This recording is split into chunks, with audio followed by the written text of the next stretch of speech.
بسم اللہ الرحمن الرحیم. ناظرین، آپ دیکھ رہے ہیں کشمیر دھرتی نیوز اور میں ہوں آپ کا میزبان محمد عمر خیام.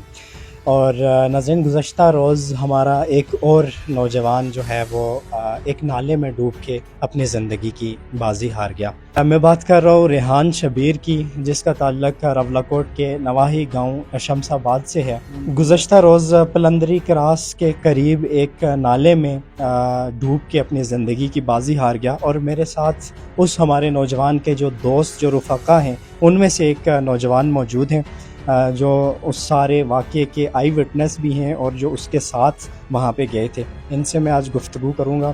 اور میں اسی گھر میں موجود ہوں. اب سے کچھ دیر قبل نماز جنازہ کی ادائیگی کے بعد جو تدفین کا عمل تھا وہ مکمل کر لیا گیا، لیکن بہت سارے سوالات مجھ تک بھی ایسے پہنچے کہ آخر کاز آف ڈیتھ کیا بنا، کیسے ڈوبا، چونکہ بہت ساری چہ مگوئیاں جاری تھی اس واقعے کو لے کے. میرے ساتھ نوجوان موجود ہیں، ان سے میں گفتگو کروں گا. سب سے پہلے مجھے اپنا نام بتائیے گا. جی فیصل نام ہے میرا. فیصل صاحب، آپ اسی علاقے سے تعلق رکھتے جی ہیں؟ میں اسی علاقے سے تھے، ہم ماسیر بھی تھے.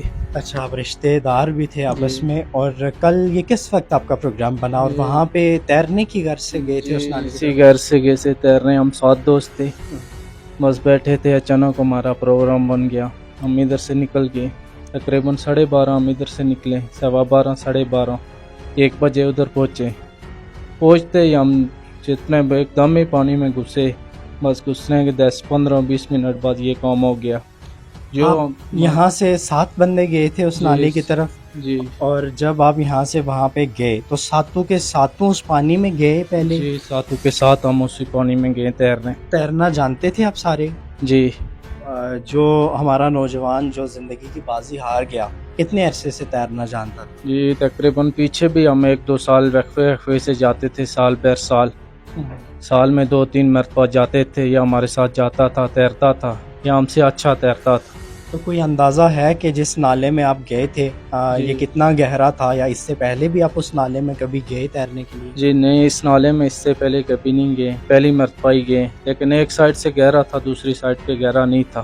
اور جب آپ سارے ساتوں کے ساتوں افراد اس نالے کے اندر گھسے تو یہ کتنی دیر کے بعد یہ حادثہ پیش آیا؟ یہ تقریباً 10-15 منٹ کے بعد یہ حادثہ پیش آ گیا.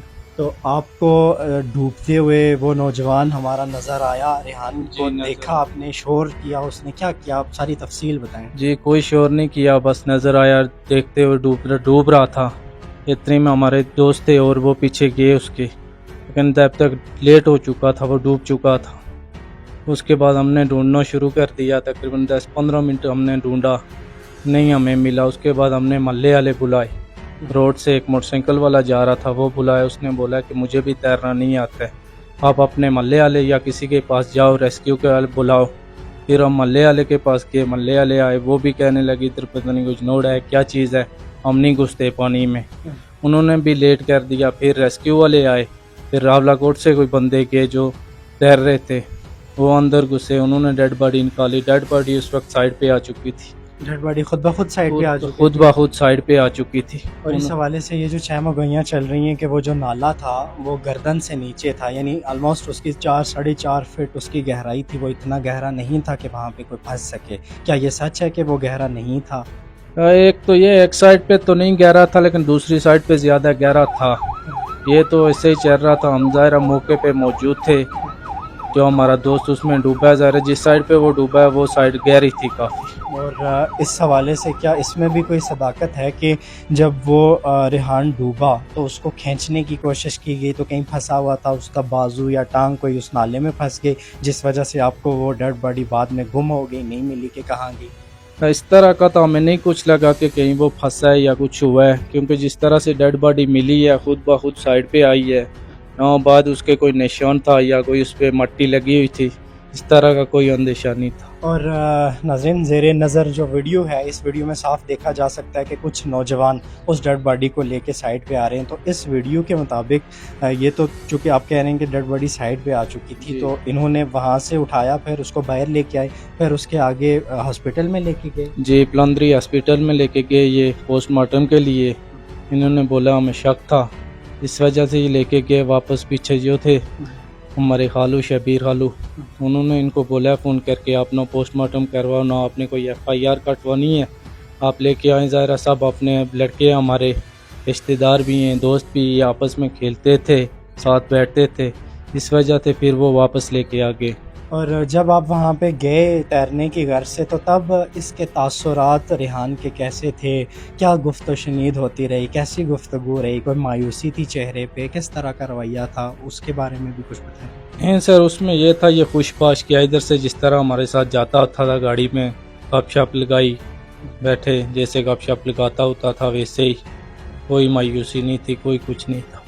تو ایک ایسے انجان نالے میں جانا کہ جس میں آج سے پہلے آپ کبھی نہیں گئے, پھر وہاں پہ آپ تیرنے کی غرض سے اس میں گھسے, تو اس میں اگر آپ میں سے اور بھی جانے, چونکہ 7 افراد تھے اور ایک زندگی گئی ہے, ایسا بھی ہو سکتا تھا کہ ساتوں کی ساتوں زندگیاں جا سکتی, تو اپنے ساتھ کوئی اس طرح کے حفاظتی انتظامات نہیں کر کے جاتے آپ کہ جس میں خدا نخواستہ اس طرح کی کوئی سچویشن آئے تو اس سے آپ نبرد آزما ہو سکیں؟ بس جاتے تھے, اچانک پروگرام بن گیا ہے, ظاہر پروگرام نہیں تھا, اچانک بنا ہے, جا رہے ہیں, بس اتوار ہے, چھٹی بھی ہے, 7 دوست تھے, بس اس طرح کا نہیں کوئی حفاظتی لیکن کچھ گئے ہیں, تو اس وجہ سے بس. اب 7 دوستوں میں سے 6 دوست بچ چکے ہیں. ایک آپ کا دوست جو کل آپ ہی کے ساتھ کھیل رہا تھا, کود رہا تھا, آپ ہی کے ساتھ گیا, وہ دوست اس دنیا سے رخصت ہو چکا.